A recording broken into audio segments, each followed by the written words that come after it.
too much grief is actually the enemy of health. It's the enemy of good health. Too much grief is the enemy of good health. Because eventually you internalize it, and your vital organs. In fact, once, in the Bible it says that when a man is sick and his spirit is willing, he will get well. But when the spirit says, don't waste your time, they say, make I buy you go chop fried rice or chicken. He say, don't waste your time. I go die. This sickness, I don't go well. So what do you do? Don't talk like this. Look at you. Not be me get my body. I say I don't go well. So when a man's spirit agrees that it cannot be helped, there's no counseling that anybody does.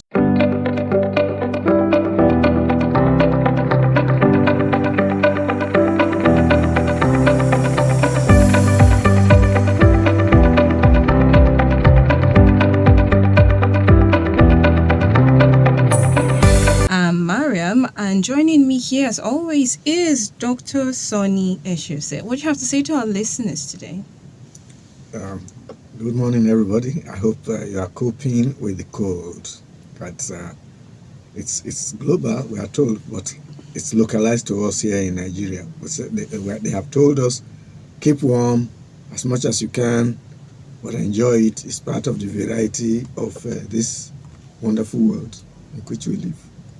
Indeed. So, like we always tell you on this program, this is a program where we try to talk openly and honestly about things that affect our mental health and our mind. And remember, you could always bring out your notepads and jot out helpful tips you could use to live healthier mental health lives. But do not write down any prescriptions, because you're not going to hear any today. So today we're going to be talking about something else that actually does affect our mental health. And these topics that we keep bringing up in this program isn't your usual psychosis, isn't your usual insomnia. It's actually a lot more things deeper, words deeper, that we tend to overlook and think that, well, this doesn't really affect me, but it does really affect us all. So today we're diving into the topic, death, and how it actually affects your mental health. And this isn't just about losing someone. It's also about the realization that one day we ourselves, we're going to actually die. And how does this thought shape our minds, our choices, our relationship, and of course our peace? When someone we love dies, we lose more than just a person. We lose their laugh, their voice. We lose the future we imagined with them. We lose routines, comfort, and identity that we're used to. And the mind, it doesn't always know what to do with that kind of loss.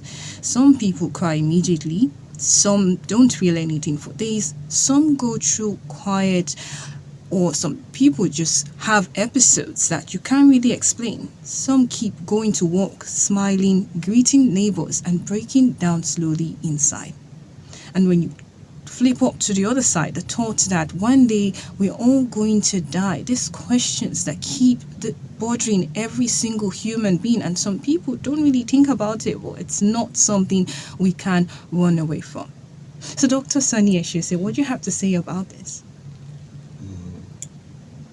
Yeah, it's that's one of the biggest. It's as big as the mystery of life itself. And you think of when the global human community turned into the year 2000. I remember a colleague in the department jokingly said, year 2000. He said, do you people know that by the year 3000, none of us will be around? Some people laughed. I'm sure it was a sobering reality. He said, do you know that by the year 3000, none of us around now will be around? And I saw a picture recently on LinkedIn. Somebody posted a picture that was taken in the 1800s. Quite a large crowd. It was actually a stadium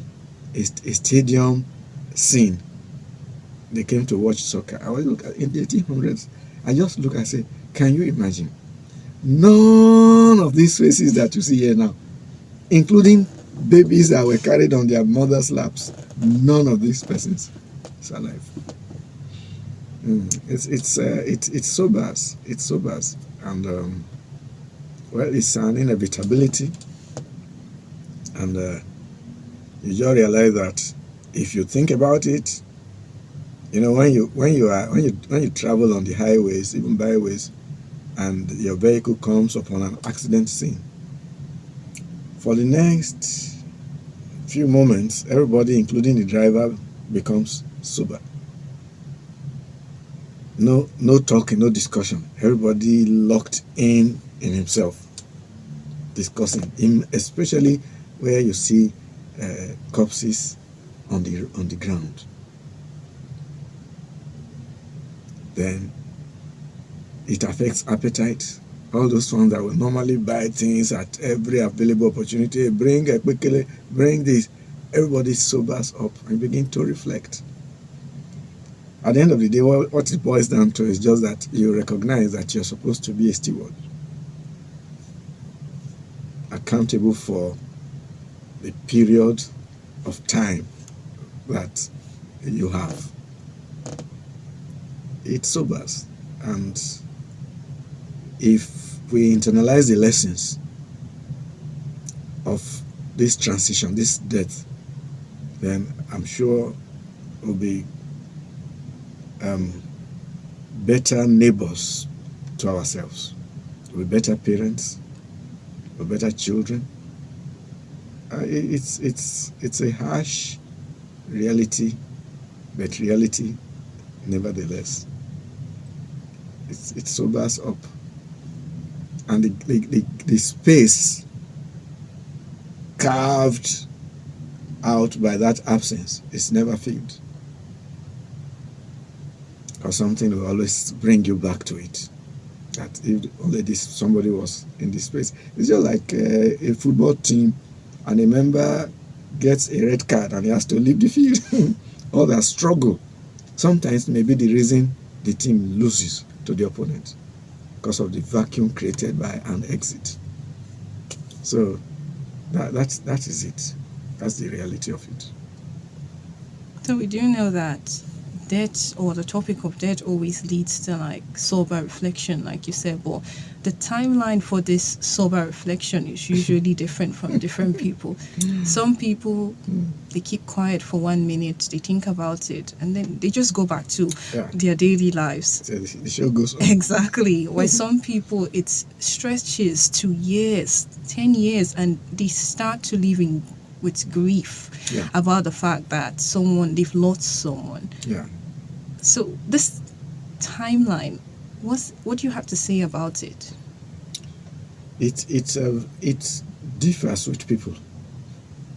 You know, there are people, you know, we have different levels of control over our expressions, especially emotional when it comes to grief. You'll see some people maybe, hey, my phone, let me check. They go and check the car. You call home, they say it's not there. I beg. But for some, the loss of a phone can lead to extended grief. Yeah. So not to talk of a human being. So we have different levels of control over our expressions, over how we express ourselves. In the same way, somebody makes a joke and people are holding their sides in laughter, and some people are just looking. Is it that these people didn't get the joke, or what? People are like that. The way maybe one thing goes off at the back, boom, people jump, and somebody is just still doing what he's doing. That's how we react. For some people, it's momentary. For some, it's lifelong. I always tell people that no one ever completes the process of mourning for a loved one. The process is ad infinitum. So I lost my mother many years back, 2000. She chose to go on the last day of 2006, and I didn't know here. I was shouting Happy New Year until somebody mistakenly called me from home and said, it would have been Happy New Year if not for what happened. I said, what happened? He said, you didn't hear? I said, no. He held his breath. He said, I said, what? So you are not aware? I said, I'm not aware now. What is it? He said, is it not your mother? I said, what happened to her? I didn't tell you. I said, what? He said, he died. Till now, if I go to the village, that was 2006, December 31. If I go to the village, she used to fry akara. I just look at where she used to do it, because we grew up to meet her doing that. Each time I see that place, I remember. And many things. She was a very strict disciplinarian, no formal education as it were, but good. Will get you to do what you have to do. So when I see children misbehaving, I say, I don't blame you. You should have come in my mother's time, and then you will learn your lesson. So we never forget. Till now, people say of me and my siblings that we don't eat soup. We don't eat plenty of soup. I say, don't blame us. That's how we brought up. My mother would put that little soup in a plate for 4 of you. And the law was that once you people exhaust the soup, you were satisfied. So we learned to swallow the pounded yam without soup, because the thing will certainly lick up the soup and say, once we say, Mommy, soup is finished, say, my belly full. That was the law. So we learned to eat. But now you load soup for children, they lap it and come back and say, more soup. I say, I don't blame you. So we never really ever completely mourn people we love, because there's always something that reminds us. For people, maybe on the day of graduation, oh, a parent is missing, a sibling is missing, a guardian is missing. Maybe somebody said, look, when you are going to marry, I'm going to be the person who will do like this for you. And then here's the day the person is not out. Something always reminds you. You take up the picture. When I graduated, oh, my mother should have been here. See, this my mother should have been here. So you will taste food, and it will remind you. Either the food is so tasty that reminds you of your mother's style of cooking, or it's so badly cooked and reminds you of how your mother said food should not be cooked. So there's one big space that is just punched into it, and I guess that's why people don't want to contemplate it. No, I can't think of that. Indeed. And when it comes to grief, when you see the way people cry or the way they react when someone dies, some people look at them and say, why are you crying so much? You're not the only person that has lost someone. Yes. People impact us differently.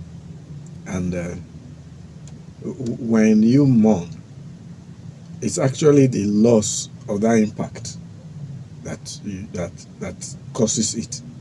Like a woman was an adult woman mourning the mother. That, okay, now who will I now wake up in the morning and say good morning, mommy? Who will I be telling good morning, mommy? People say, see your own children. Say, forget that one. I'm talking about my own mom. Who will I take good morning, mama? Mama, you don't chop, so I will not ask you again. So it's sometimes people are aloof. They just internalize the grief, and that could be unhealthy. Yeah. And they look macho. They are throughout, not one drop of tears. That guy say, man, he may not be a man. He's just bottled himself up. And some people know how uncontrollable they can get when they become hysterical. So they manage that thing. I didn't shed tears openly for my parents. I mourned my mother. Then when I woke up, I did I sleep that night? Because the news came at past to 1 or thereabout. I didn't sleep. In the morning, I just went to the back of the house and cried very well. Then came back. I didn't cry again. Openly. My father, no. I mourn him in my own way, but no tears. Yes, I mourn him. I see many things that remind me of him. And I'm generally grateful and thankful for the things that remind me of him, not their failures. Yeah, the things they did well. The good intentions they had that as children we misconstrued as wickedness or harshness. Did I want to break a glass? Who wants to break a glass? And they beat you as if to kill you. But now we are very careful people. So you now hold it. And I was telling my wife recently, some place broke. I said, let them break. I mean, not the place that you have been using for, let them break, I beg. Go, those ones in the cupboard, go and bring them out. Things you break. If a child is washing, and even adults, if you are not careful, you are washing, doing dishes, very slippery. Don't talk of a child. You carry cane. No. No. It's not as if you are pardoning the child. No. But I understand that you cannot be careful enough and do what you can. So our parents did their own. We didn't understand early until much later to say. I tell people, it's when you begin to have your own children that you now regard your parents retrospectively. Oh, my mama, God bless you. I asked a new parent. I think, how's your night duty? You say, Daddy. You didn't need to tell me more than that. Because the 3-day-old baby will keep everybody awake, shouting and refusing to hear you don't do. So I said, that's it. We now look back and say, oh, my mama tried to have contained all of these, 5 of you, 6 of you. You just have one. And it's the end of the world. So it's the level of impact that people make on us that is a key factor in the mourning, on how deeply the mourning is and for how long. For some, you just say, well, the only way I can continue to mourn this person, he said he wanted me to be a lawyer. Law, I will read. That's my own way of mourning him, because that was his dream. He didn't wait for it. Somebody posted on LinkedIn a lady that the dad had wanted her to study a particular thing, but painfully he passed on before she even embarked on the journey. And on her graduation, the picture she snapped, she had her father's picture like this. So yes, this man wanted me to, but didn't wait to see. So I have become for him. There are many ways people mourn people. People immortalize them by, it's their own way of mourning. It's okay. Oh, what do I do now? I have the money. Let me put a borehole on this street. I write my father's name on it. So as many as come to fetch, they join me to immortalize this one. So it's the quality of impact people have on us. That's a key factor when we choose how we choose and for how long we choose to mourn such people. Indeed. And even when you talk about like death now, some people link guilt to it. It's like you've known this person for so long, but you don't call the person, you don't reach out, you don't do anything. And then the person dies, and maybe they're calling for like burials, because they do that a lot in Nigeria. And you start bringing... You close the street. You close the street, you bring out a lot of money and do a lot of things for that person because they are now dead. But that person is now dead. And cannot appreciate what you're doing. Appreciate that celebration that you're doing. That guilt. There's guilt. But some people want to mask it, disguise it as affection. It's actually driven by guilt. Oh, I thought I said I go buy my papa car, but he did not buy.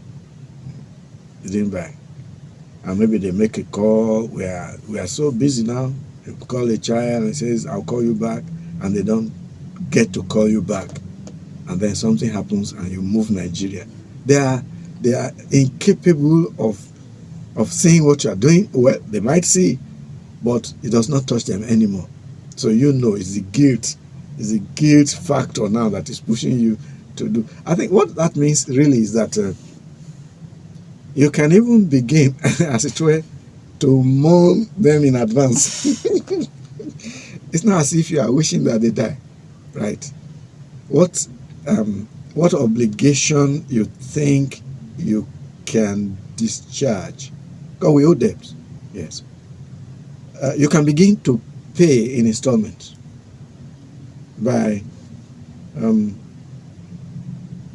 what they like to eat, and they don't eat too much. All these parents, you send them money for their upkeep. When they see somebody coming to Lagos, they send you Gary, probably from the money you sent. So they don't eat much. They really don't eat much.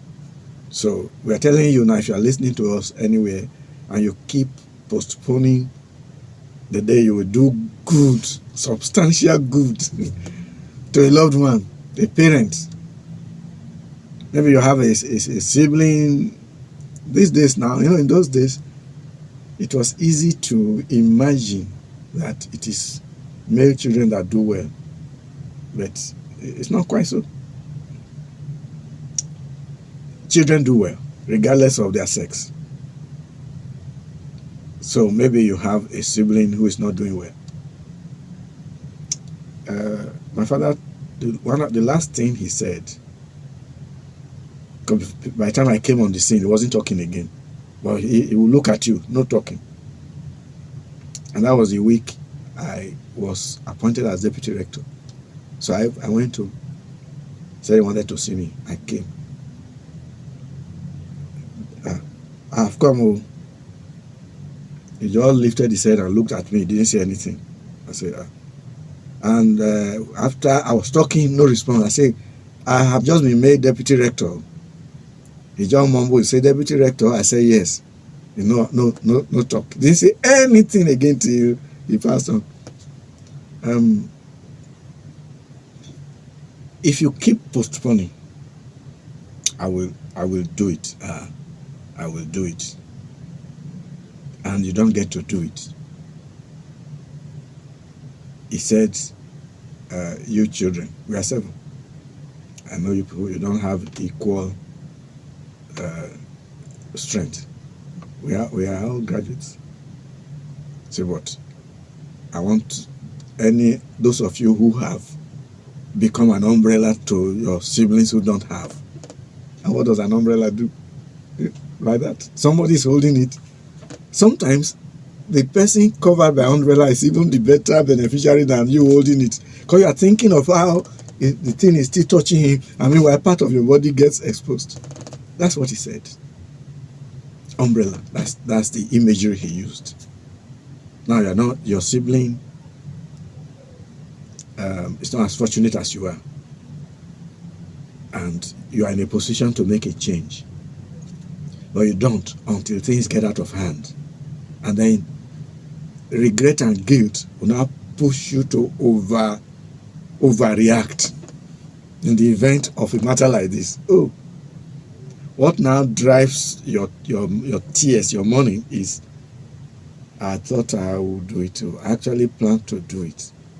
You might even have told someone, share, I told you I was going to open shop for her. See, now I know wait. Maybe you had enough time to open the shop and you did not. So those are some of the things that actually deepen grief, pain. My siblings and I agreed that, of course, my parents, they didn't know date of birth, right? So we said, let's organize birthday for 2 of them. In that same 2006, little did we know that my mother would go 6 months later. So in June, keep cow gathered everywhere, come and see them. 3 changes of clothes, expensive lace. We said, eat what you can now. If they die, or when they die, we still bought cows, but they were not part of it. So when I say take the pictures and look, hey, see these people. That's the memory. Yes, they ate. We toasted for them and made them give each other wine to drink. After they were married for more than 50 years, right? So eventually, when my mother, we were actually thinking it was my father that would go first. He was older. She was not sick. That 31st, she went to church to do crossover to 1st of January 2007. They said she came to church and said she forgot something in the house and came back. And they now met her at her doorstep. She collapsed and died. We touched her hand and the thing she took to church, which she brought back. So you see, no sickness. Not that day she fried akara. That same day. So we were saying, okay, my papa is an old person, so if my father goes, we'll know what to do about it. Not knowing that it was going to be the other way around. So that was the shock. Oh, now how can you go and do like that? You're not supposed to go now. But we said, well, the village can bear witness that we didn't abandon these people. Yes. So we did that. And the villagers said, what are you people doing? We said, we are doing birthday. Do you know their birthday? We said, no. Any day is birthday. So that, for me, lessened the weight of grief. Yeah. And, oh yes, my other siblings, they wept as much as they could. But it's you never, I don't want our listeners to know that you can never, you know, they will say traditional mourning period, 3 months or 1 month or how many days. They will say you don't complete mourning. You don't complete the mourning of somebody that is loved. It's lifelong. So do it slowly so that you don't kill yourself. There's one story. It's not actually a story. Okay, well, as I'm saying it now, it's a story, but it happened. A school teacher, primary school teacher. She was in the same school with my father. The daughter died. The daughter was my age mate. We used to play together when we were children, running up and down. And the father, big man in the village, one time local government chairman, Isako. She married. On the day of her marriage, the father, retired a military officer, bought a brand new car for her and the husband. The husband also Air Force officer. But within months, she was dead. This woman mourned and mourned and mourned. Anytime she saw me, she would start crying. Oh, remember your friend, I think you know, we used to play together. Hey. Anytime I would come from Auchi to the village, she was perpetual. The house was not far from crying. Say which one? Which means I will have to be avoiding this one. She will go and sit down on the grave, go to the cemetery and sit down. People talked and talked. I said, you have 3 other children. He said, which children are this one? This is the child I have. She, of course, that one went to school, went to University of Ambrosali. Don't go and do like this and die. Say, I want to die. I want to die. I will die. And do you know she died eventually? She now became a recluse in the house, not go out. Grade 2 teacher, I'm telling you. So you can't say you not go to school. Grade 2 teacher. With 3 other boys. The only girl. She had the only eye she has. They went to go and put stick. This is one of these boys said they will take care of themselves. They can take care of themselves. That's how she did and did and did. Then it affected her. You could see her looks now looking like a lunatic. Then she died. So I want to die. Don't tell me that if I keep going there, I will die. I want to die. That's how she killed herself. And soon after, the next child, the male boy, the senior boy, he took to smoking marijuana. If she were alive, that boy would not be like that. So she mourned to the extent that her mental balance turned upside down. And it was like going to a point of no return. There was nothing. They didn't, pastor, people in her church group. I'm listening to what people are saying, but I want to die. I want to die. That girl, they killed her. I will die. That's what happened. This one I know.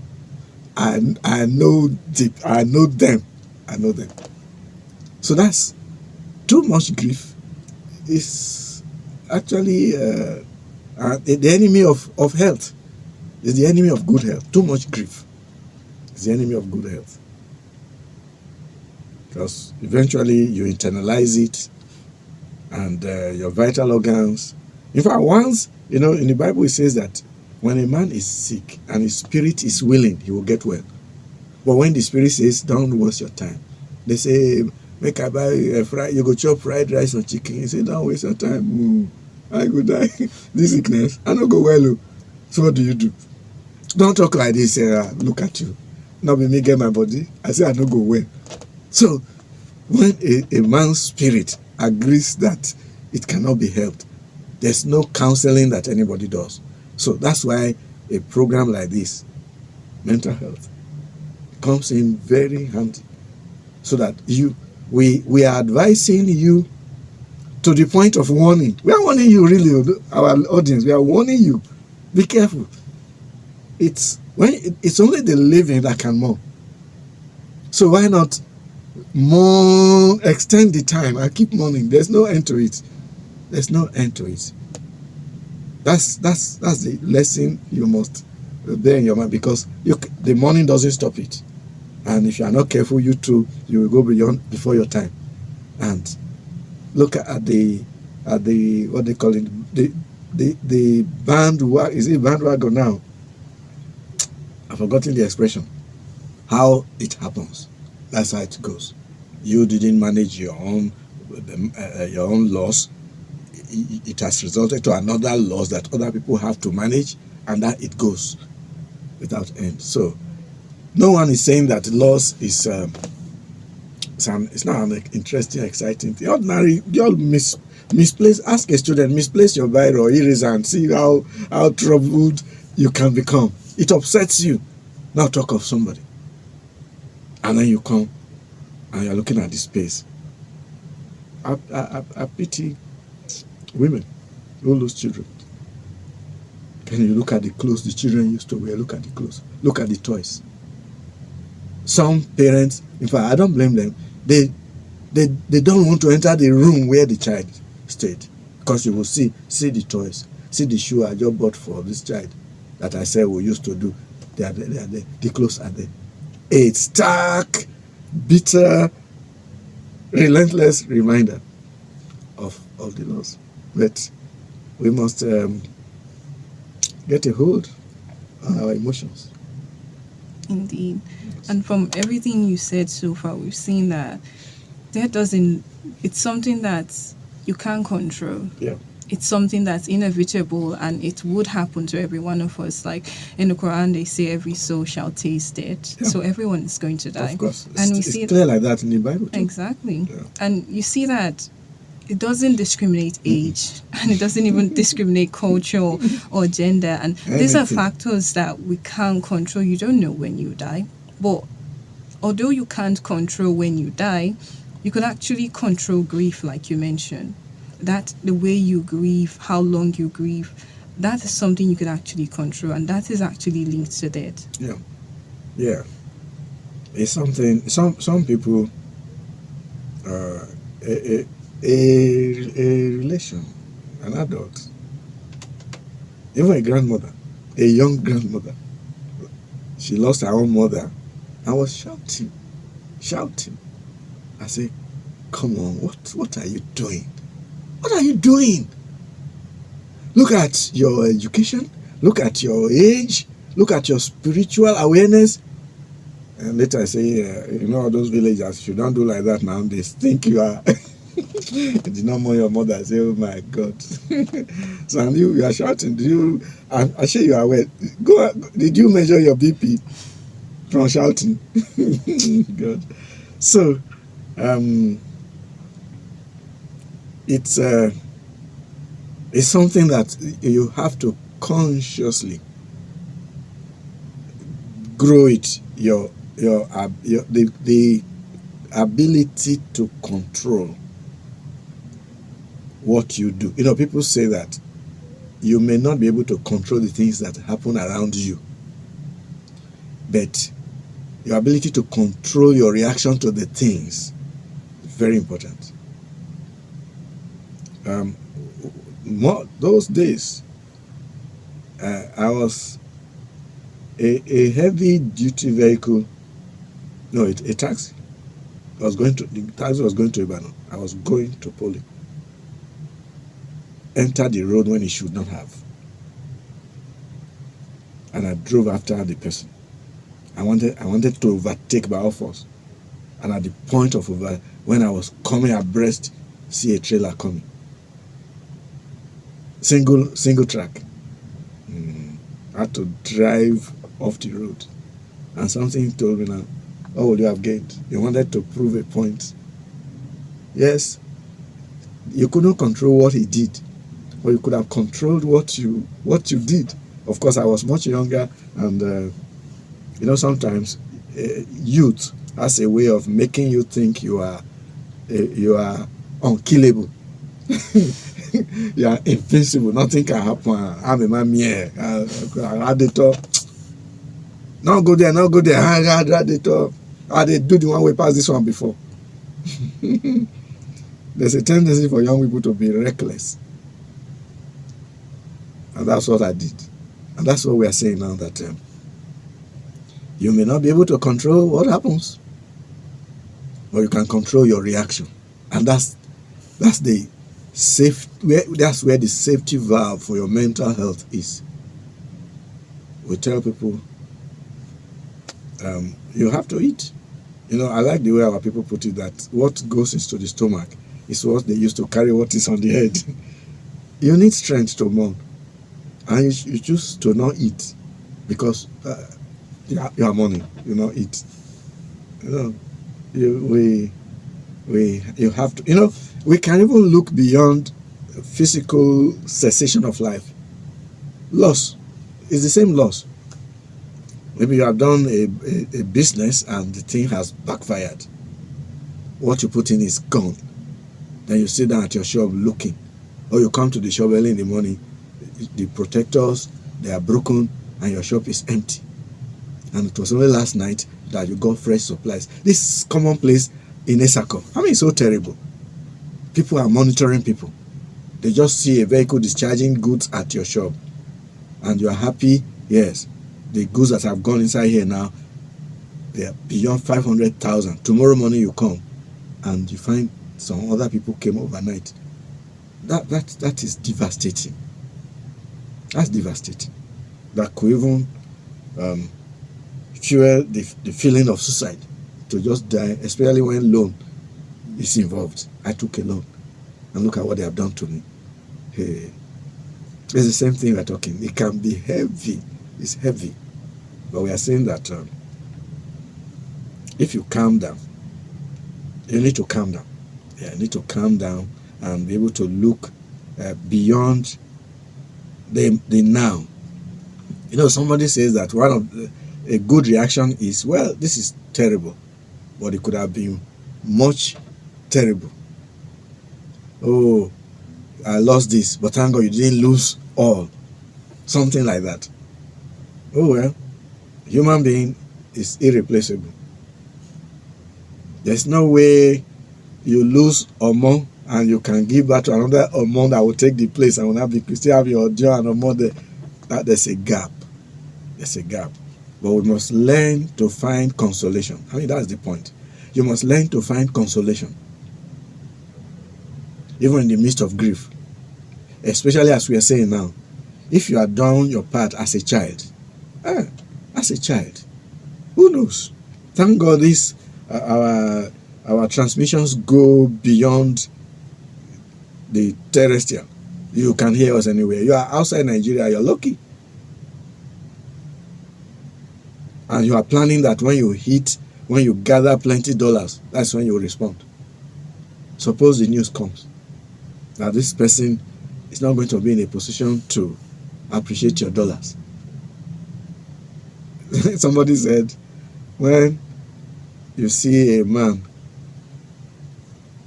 they didn't say of woman, I see a man weeping, mourning, wailing at death of a loved one. He said, go and check. You not get money to do burial. There money not there to do burial. That's what. So you can. There are many factors.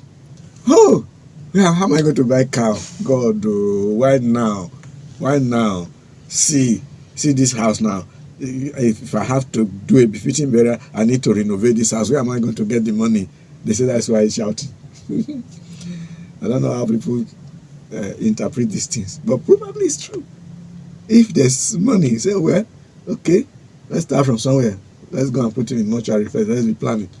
But the fact is this: in the midst of the pain, there must be something that can serve as a consolation.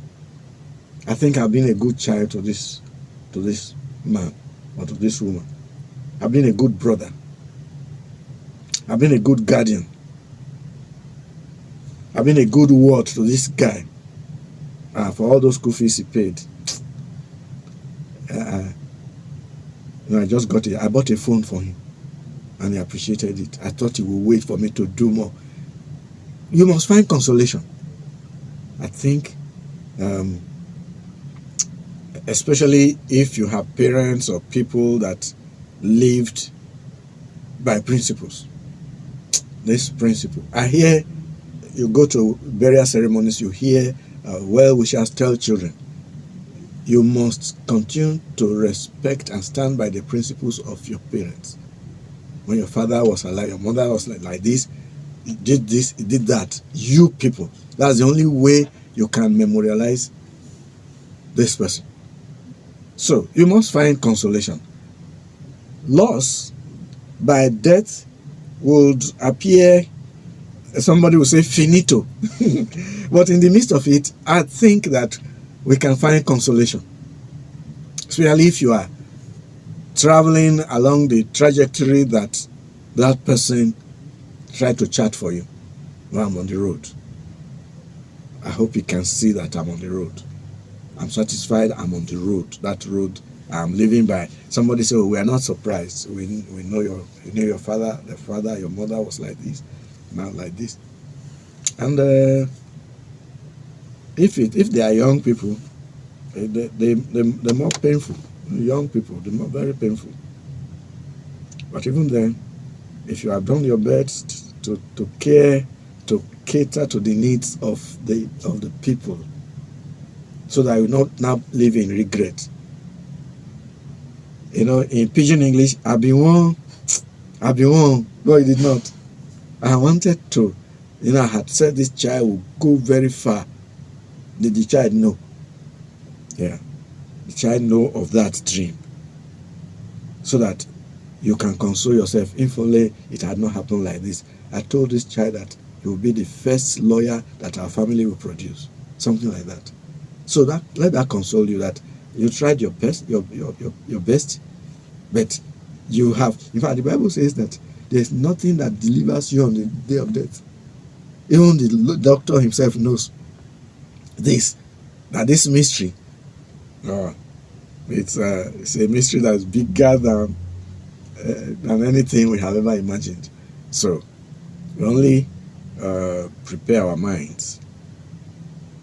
Live a good life. Do live a good life. Thank God for religion, for faith that helps you to see beyond the physical.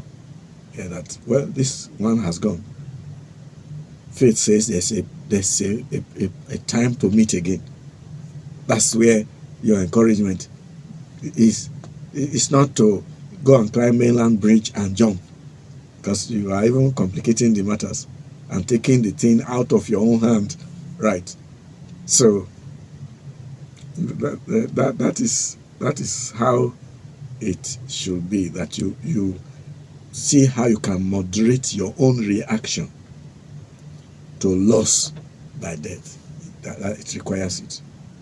Indeed. And when you even talk about how you can moderate your own reaction by loss by death, like we do know that the way people react to like strangers, when strangers die, is mostly like sober reflection. Okay, death is actually real. Yes. And then when someone very, very close, you see people waiting and grieving seriously.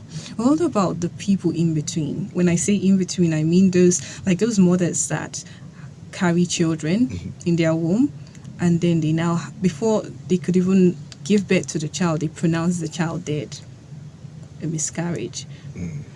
So what happens to that loss, that depression that they have? They call it postpartum depression. Yes. That the women have after that. Yeah, it's I think it's as debilitating, because there are many, when for many it's only maybe in unusual circumstances that the news of a pregnancy test, a positive news, there's no time it is not celebrated, unless there are some circumstances where it can escalate to things, to fight, to name it, to denials, outright denials and betrayals. Don't tell me that I don't know you, something like that. Otherwise, guess what? I want to do it. It's positive. People celebrate it, and from that point on, the preparation for many begins. Thank God for science now. They can determine what the sex of the baby is, and then you begin to assemble materials of color of, they say it's a girl, girl, blue, is it pink or whatever? pink stockings, pink shoes, pink head cap, pink, all of it, things. Yeah, because in your mind's eye, you are beginning to imagine, who will he resemble? Who will she resemble? Maybe the father. I don't know how I will combine the two of us now. Chromosomes will tell you the borrowing and things. Oh, that would be beautiful. And then everyone is looking forward to it. And then it doesn't come. That day doesn't come. Or does it come really? Come in an unexpected way. And they say it's stillbirth or miscarriage. It's devastating. It's devastating. If it does not even threaten the life of the mother, yes, because some can be so bad that the life of the woman, it also comes under contest. So, in such a situation, there's still consolation. The Yorubas have a saying that the pot that does not break will always go back to the river. Yeah. And the pot that doesn't break, or calabash that doesn't break, will always have opportunity to go back to the river. So that's the consolation that, this is devastating. And they say, see the things, see the clothes I have gathered, gonna bring the baby basket. I think you see, it's terrifying.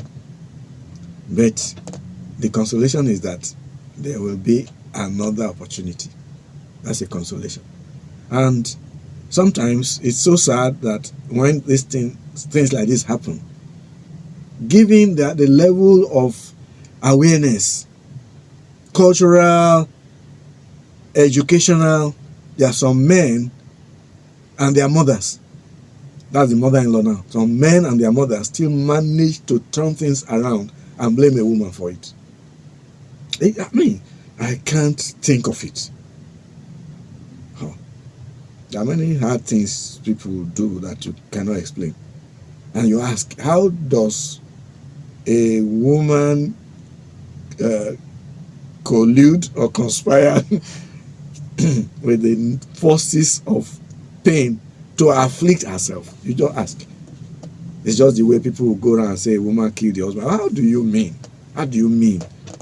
And you look around, there's nothing for her to gain. Nothing. And when it happens, usually women are at the forefront. What they will not take, they will serve it out in measures to people. So when that happens, it's for a woman, you will grieve, no doubt. But the consolation is that there will be another chance. And for some, it might even be a medical issue that they find out that they say sometimes some wombs are unable to keep accommodating, keep holding the natural urge to expel. That's why medical supervision comes in. Some, they will say bed rest. Some go to the point of they even stitch the cervix so that the urge to expel the fetus is restrained and controlled. But if you look at in the village, like our setting, all the places, they will go along this Warake Road now, where this radio station is. You see women balancing basins of cassava on their heads and marching. That's what you find. Some of them carrying advanced pregnancies. So strain, stress, trauma, all of it, and poor feeding. Poor feeding. But then if it ends in a miscarriage, it's painful enough. But the consolation is that, especially, that's where we're talking at. Maybe there's a man listening.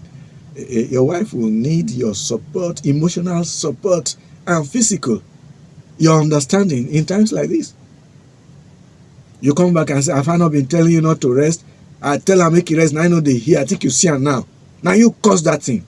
Hey. That's when somebody becomes extremely vulnerable and needs understanding and needs support. Because there's no time the mind will not dwell on it. Oh, then you see another woman in our pidgin English. Now me and that woman pregnant at the same time. We used to meet at antenatal. She in Pekin now. My Pekin for don't be like this now. They will not forget it, but there's consolation. And don't forget that there are even people who cannot miscarry because there's no pregnancy. So there's always something, they say you will always find a positive in a basket of negativity. You will always find a positive if you are patient. So there's always something to serve as a point of consolation for you. Oh, this child didn't make it. Okay, that one is there. I pray this one makes it. What did I do anything that might have contributed to the other one's early departure? Well, let me see. Okay, maybe there was a man and woman. They were a couple fighting. That one was in the news. Papers carried it. And the woman went for... The man's blows were so heavy that the woman went for a pestle. And as they were fighting, the husband now fell on the bed. And she grabbed the pestle. And the man rolled away and she smashed her baby that was sleeping. And I say, as soon as the thing will descend, the quarrel will finish. In fact, we blame the devil. Yeah, we do blame him. But sometimes he needs most times he needs our cooperation to do what he does. You will see, no matter how deep the disagreement would have been, blood, baby, the disagreement will fade, now evaporate. Two of them will go for the demands. Of course, police pick two of them. Key person. So, such a memory now will be forever. Even if you give birth to 100, the fact that you killed the first one is something you don't want to talk about. And people will say it. See that woman where they tell you. You know here. I keep you kill. Don't let them see you. Things like becomes a stigma. So, like that now, I don't know what consolation you will find. But I want to say that death is painful enough. Especially as there's nothing you can do about it. But then, when it comes, find a point of consolation.